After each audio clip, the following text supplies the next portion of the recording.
隔壁和你演出的我也视而不见，别逼一个最爱你的人即兴表演。To be honest.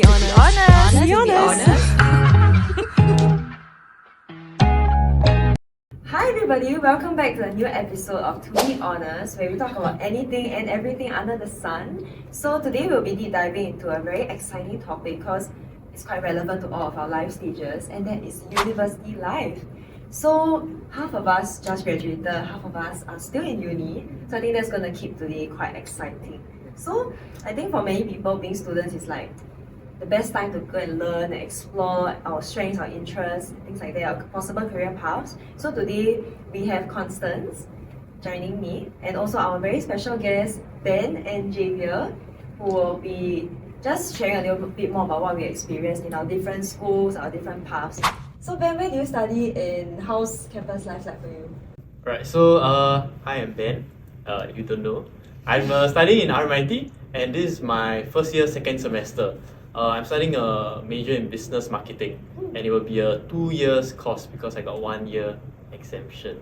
Oh wow. Wow. Yes. So all those of you think So 4 years. Right, so how's campus life, right? So I started this year. First semester it was pretty tough to adjust because I had like 4 years of a gap before I started studying because I enlisted late, I had army for 2 years, and I took like a gap year to work lah. Right, then I started uni and my brain was like very slow. I don't know if you guys, I don't know if you understand. never studied it. Relatable. Like army, then it's like wow, For sure. After 2 years, my brain don't really shake off the work lah. rust. Like, then I look at one page, I cannot absorb anything. You know, but then I went and do it quite slowly lah. Cause I only had 4 modules for my first sem, so I had time to like slowly digest. And then RMIT itself, the course is not, in my opinion, it's not too tough. Like it's not in a level where I need to stay overnight and I need to burn the midnight candle with oil, like whatever lah, you know, burn the thing lah, and then study overnight. So I didn't have to do that, and I think I paced myself rather well. That was like the studying part lah. But then I think because it was a private school, I didn't have any orientation, or maybe it's an RMIT thing, because some friends from other schools in SIM like UOL or UB, they had like orientation camps, but I didn't have any lah, so a bit sian. Oh. I was like, wow, uni Wow, do you wish you had though? I wish I had, because that would probably be the last camp I ever go for in my lifetime. Masters, if I won't do masters. Masters also got orientation. Masters, I don't think got orientation. Go there, it's scholarship. Yeah, so I was like, okay, hoping like, but don't have lah. Then, friends wise, I think RMIT is quite group-based focus. So a lot of projects like got doing groups. So it kind of force you to like, gotta talk to people. You got group, no group, okay, together, do. Yeah, then because group projects were quite fun because you meet people there, and I hated the exams because the exams like my brain don't work at that point lah, right? But yeah, that's my whole campus life so far. Looking forward to the next 1.5 years lah. For me, I agree with you in some ways of uni life. Like orientation wise, as an SMU student, I'm supposed to be having like orientation, rah-rah, party, everything. But I will call myself like the COVID generation. So right when I graduated from JC, you're expecting like, oh, you're liberated from A-levels, right? You go straight to like party and then like happy, fun stuff, and then COVID hit. So I spent my entire orientation on Zoom, and it's like muted human beings staring at each other and then trying to like do some little games with each other. And then when schools actually started, because I'm someone that doesn't like to stay at home, so I will go to school, and then Central is a ghost town, so there's literally no one around. I don't know what, it was just like I was entering, how do you know those zombie Apocalypse. Netflix? Yeah, it felt like that, because I just go school and it's empty, no sound, no nothing, and I just sit with my Zoom call and then do my lessons. So that was my first 2 years actually of uni. Yeah. Sounds quite depressing. I know, I was like, what has happened to uni life that I heard of? Right. Yeah. So what was your expectations before, assuming COVID? Yeah, I was expecting at least orientation would be funner, like better games, more interesting. Because you know in JC there's a lot of limitations. Like the teacher will say like, okay, you can't do this, you can't do that because age limit, I don't know lah. But then like in uni you can drink, you can jump around, party. I think she just wants to party more. Like. No lah. No lah. Party animal. Yeah, then like performances, a lot of bigger, more exciting things, I guess. Yeah, at least some sort of fun. But there was literally like no elements of fun, I guess. Yeah. 2 years it was all online, like It was like 90%, 100%.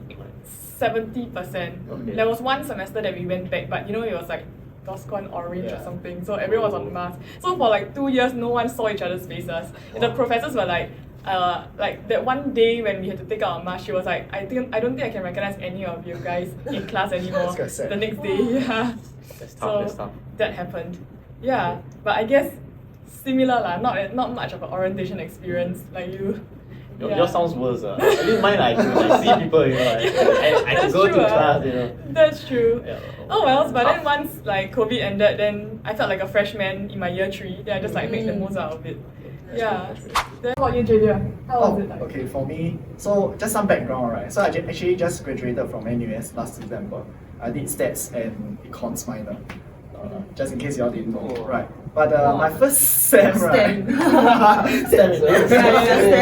playing it.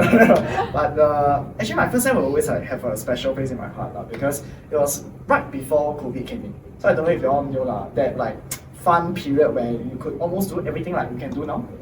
You know, but so after COVID came in, everything just went downhill as you all shared. Yeah, so I think during that period, a lot of things were like normal uni life. So I went through orientation, the normal one. But something special about my experience was that I came from math and stats department, right? So you have to understand that our demographics are, majority are people who come from very, I would say, highly more inclined towards the educational side. Motivated. Right. Yeah, more motivated people. Right, so they're usually quite theoretical if they want to do well. Right, so I recall there was this uni game. So like if you, let's say like y'all think about orientation games, right? What are some games that y'all would think of? Like to engage the students, to have fun and all. What are some examples? It's been a while, for sure. Yeah. You're probably the only one who got real life experience. Real like I think you have to memorize other Correct. people's names. Memorize other people, get to know people. Yeah. You know, or, Yes, split. Yeah, that's the one. Correct. Or those like maybe games that will pair you up with the other party, like opposite gender. Those exciting games, right? So called. Yeah, but Still some rumors. correct. But so there was this particular camp that I went for, which I shouldn't like properly name it. But basically, we play a lot of mathematical games. Wow. It goes from like maybe right now we're in Tampines. If I want to go to Joo Koon, for example, which way would be the fastest way? But of course, in a much more theoretical way, academic way. And so, Can that be? How many minutes of Calculation, how many? So there's really a lot of ways that can solve the problem, right? So that's when you see like a lot of those theoretical people, you know, those people with research experience from the higher tier Highly schools, motivated. right, coming in to really solve the problem. Whereas people like ourselves, you know, the neighborhood JC people, we sort of like, we sort of like stand at the sidelines, you know, just cheering them on. But of course, there are still some physical games that some of us can partake in. It's just that, so that was interesting. So in your course, was it a lot of like opportunities to interact with all your batchmates? Interesting question. So I think for the first sem at least, it was normal, right? So we had to go to classes, you see actual human beings in front of you, go for lectures. There were like 200 to 300 people per lecture hall that we went for, because stats is actually a very big faculty by itself, or course. Yeah. But after that, I would say just like yourselves, the experience was like similar. You know, you go to Zoom, everyone's like muted, without video, you sort of like just do your own thing. Only when you're caught by the professor, then you answer. Class part. Do you have class part? No. So there's no. It's like usually it's like 70% finals, 30% CAs. Alright, so the CAs was the thing that really made or break the score, right? So you really had to, at least for me, right? I'm lucky. I'm thankful that I have a group of very reliable friends who support me along the way, right? Because finals was always usually tougher, tougher. 70% is a lot. It's a lot. Yeah, just go big or go home. So if let's say like maybe you wake up late for exam, GG, you have to retake them all. Which I've seen happen before. Actually, just curious, right? Actually, Grace, why didn't you go for exchange? Oh wow! Because we are talking about COVID, right? Actually, I'm like plus minus the same batch as you. I think I would say I'm lucky that the first sem, just like you, I managed to go for a freshman orientation. I mean, back then I was quite reserved, but at least the orientations were there. Like, if I want to go, I can attend. So I attended some. Then, come second semester, then COVID hit. Correct, yeah. So it dragged on to the part of uni in year 3 where you can go for exchange, Yeah. right? I think, unfortunately, the vacancies are very few. Yeah, because I'm from NTU. So, back then when the vacancy list was out, every uni, like let's say England or wherever, Netherlands, it's all like 1, 2, 1, 2. And it's so few. yeah, and it's, to my knowledge, spread out across a few faculties also. So I'm just like, what's the point of really trying to apply also if it's just going to be one person? So I thought about it, like, I mean, not gonna lie, I did look forward to uni for this part, right? Wow, maybe go Korea, then like half a year, you know, Good just like life. the best life, every day will eat stew. Oh. But then again, I mean, we cannot control COVID, so I did see some of my friends, they managed to go to. Oh. Yeah, so I did psych, and I recently just graduated. So I know a couple of psych batchmates. Yeah. They went to Netherlands. Wow. Yeah, off the top of my head, I think that was, Europe was quite. Maybe Canada also. It's Oh quite yeah, popular. yeah, correct. I've heard So of those people that they took the chance in year 1, they went for some like overseas stuff, internship or I don't know, like Those community summer- service, summer yeah, program. those kind of things. And because of that, they managed to like go for an exchange or like something overseas before COVID hits. So like those people got lucky. Yeah, your batch kind. yeah. So it's really like a luck thing. Then, I mean, I don't look at it with regret also lah, because there comes a lot of other trade-offs also, like maybe Sure. financially, it would have been a very big expense. Yeah. What about y'all? Did y'all go for exchange? Yeah, I actually managed. I just came back from exchange actually, Whoa. and like I chose SMU specifically for that reason because I know I wanted to travel and like experience a 6 months living somewhere else kind of thing.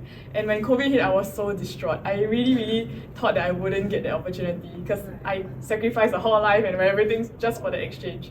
So once like the things cleared out in year 3, I immediately applied, and then I managed to go lah. And honestly, I would say it's life changing. It's really something Wow. anybody with like something like the opportunity to try out an exchange should do so because you can grow a lot. Yeah, and you can like interact with locals really, and then talk about. It's like you are not really a traveler or someone on vacation, but you are like a local there or like blending into the life Immersing over into the there. culture. Yeah, and you hear a lot of perspectives that is very different from Singaporeans. Yeah, so over there when you have small talks, right, it's really about, oh, what internships are you going for, or like what's your career in the future, what do you want to do. Right. Yeah, it's a lot of your passions and what you're interested in and stuff. Yeah. Then once Where do you go? Oh yes, I went to Netherlands. Okay. Amsterdam. Oh, you went. That's nice. Yeah, I was like, hey, I'm a psych student. I'm also like going to Netherlands. Yeah. Yeah, and the count the what's it called, like people that can, the vacancies was also very little. So for mine there was only 4 vacancies. Oh. Yeah, but I just took the chance. It's The like whole SMU. yeah, for my particular uni. I think because I'm a psych student, so there's lesser vacancies, I guess. Yeah, For business it is. students, there's a lot more opportunities. Yeah, but it's fine. I managed to get in. The So question is, how many applied for that 4 petitions? I have no idea. Let's hope that there's a lot lah. If it Then I was want the top 100. 4% Managed it. chance. Yeah, legit. So I was super thankful that I managed that opportunity. Yeah. How was it like though? Like this spending 6 months. What was your biggest takeaway? I would say learning to be open-minded. That's one, because there's so many things to learn and to experience over there. So that's biggest takeaway is speaking to people and understanding things and being open about it. Basically, open-mindedness. And then another thing was, as like you guys said, something about finances being a thing for exchange students. So for me, I made it like a game for myself. Like how am I supposed to how to keep within a budget, but also at the same time enjoy my life to the fullest. Wow. Yeah, so I was just like going on Flix buses, which are basically travel buses across countries. And then I would just sit there for like 22 hours to go from one country to another, just so that in a bus. yeah, because the cost difference is so high. Like Amsterdam is expensive, so traveling by plane can be like 180 euros one ride there. Yeah, but for buses it's like 30 euros. Oh, wow. So I just manage my time on that's a day in in the bus on the seat. So I'll just like segregate my time and then carry out my I study and I watch Netflix, I do everything. Tell me you took those buses with your friends. Or do you do it solo? No, I did it solo. Wait, oh!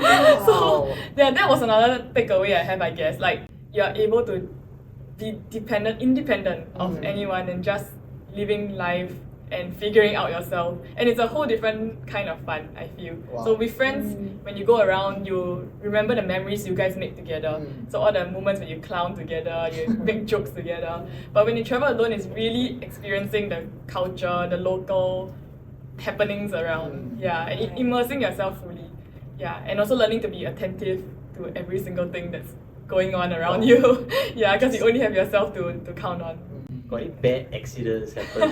Oh my gosh! Don't remind the worst me. story, like you lost your passport. Oh my god. Okay, so since we're on the topic of buses, I lost my entire luggage on the first day of my 10-day Italy trip. Wait, what? So that's what happened. Oh my gosh. I think that was one of the biggest memories really. And you never found it? Like, Yeah, I never you found just it. lost. Yeah, and you know, you go on Reddit and everyone's like, oh, once you lose something in Italy, right, you're never gonna get back. You try to like go to the police, it won't come back to you. So I was like mentally prepared. But at that moment, it was like I had to put the luggage in the bus, and I wasn't allowed to bring it up with me. So I definitely have to have it down there. And then, at 4 a.m. I arrived to pick up my luggage, and I was like, where is this luggage that I'm supposed to that I'm carrying?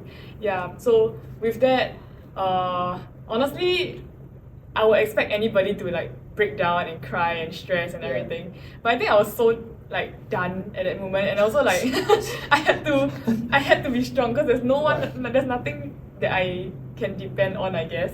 So I just like don't think, don't feel, and carry out the necessary processes, which is like to report to the police and get my insurance claim back the next day. Wait, but to be fair, like inside your luggage, it was just those clothes, right? Like any other valuables you were missing? So I had my clothes, a lot, basically my entire closet. So I had no clothes when I went back to my because it was 10 days and there's Italy. Then everyone's like, oh my god, must dress very well, take photos. Right. First day, I lost all my clothes. That was tragic. Yeah, and also my MacBook Pro. So like I lost that. That was painful. Yeah. So it was my first trip that I decided to bring my laptop was with me because I had assignments to submit, and it was 22 hours ride ma. So I was like, okay, I got time to do work and everything. That ride I didn't lose my luggage, but the next ride, the 4-hour trip to another city, someone just took my luggage and walked away basically. Well, your passport wasn't inside, right? Yeah, so I guess that's something in me a told me silver to told me to bring my luggage, my phone, my iPad, everything, because I want to watch Netflix also. Then I brought it with me in my little bag, and then only my MacBook was too big, so I didn't bring. Yeah, so I was like, okay, I'll hide it very, very deep in my luggage. But turns out, I wasn't expecting someone to be able to take the entire luggage away and just walk off. Yeah, so I spent my next 2 days in Florence, shopping. Just like shop for clothes and then shop for toothbrush, shop for all the necessary things also. New luggage. Yeah. Oh. Wow. Okay. Now don't put your MacBook in your luggage. Try not to. Underneath in the bus downstairs. Bring it up. I have so many of these tips and experiences that I hear from people also, and then I try to do what is necessary, but things still happen. Things happen. But core memories lah. That core memory. Yeah. Oh my. It's a expensive core memory. Lesson learned. Yeah. Okay, so for uni, I guess other than studying or life, there's also CCAs, right? So I mean, CCAs is probably the one place that we can make friends. So any one of you guys have interesting CCAs to share? No? But a little bird told me that you were in Mental Pop. Oh, yes. Wow, man. Wow. How about you sing a few lines for us? Let's Which song? go! Which song? How about 演员? Okay. 隔壁和你演出的我也视而不见，别逼一个最爱你的人即兴表演。太热了。Wow. Yeah, so basically I was in this CCA called NUS Voices. Yeah, it's still standing right now. So they're still performing on and off every semester. So I was in it for a couple of years, or like maybe 1 year. Full. Then yeah, so I was in it performing Mendo pop songs. Yeah. Wow. What made you join? Yeah. Oh, so since young, I don't know if you all had similar experiences. Like since K2, whenever I went back home, like after a day of school and basketball training and all that, like my dad would play like some old Chinese songs. Like then I'll go into house and like just jam towards it. Right? Yeah, so that was like me growing up and all that. So so since young I've always been like, loving Mendo pop songs. Like you name it, I probably can sing it. But of course that's not doing it. Wow,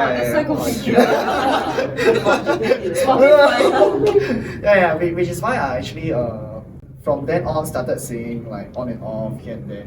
Then I joined NS Voices. I had the pleasure to also perform with them. In one of the, I think it was called Emerge lah. That whole It's like a concert? concert, Okay. correct. It was an event, a concert. It was quite big lah. I think we had like a couple of hundred viewers. Wow. Yeah, that came like virtually and live to see things and all that. Yeah, it was fun. It was fun. Would you say, joining this CCA played like a rather significant part of your uni life? I would say it was like one of the highlights. Okay. Yeah. Because like uni honestly by itself is like meh because of COVID lah. Yeah. Mainly. Yeah. So it kind of like was a highlight. Yeah. That's very sweet. I mean, I feel similar also because I was in a CCA that Yes. due to the fact that there was COVID. Correct. So just for some context, I was in this CCA called Welfare Services Club. So NTU has this very big club where students can volunteer through this club.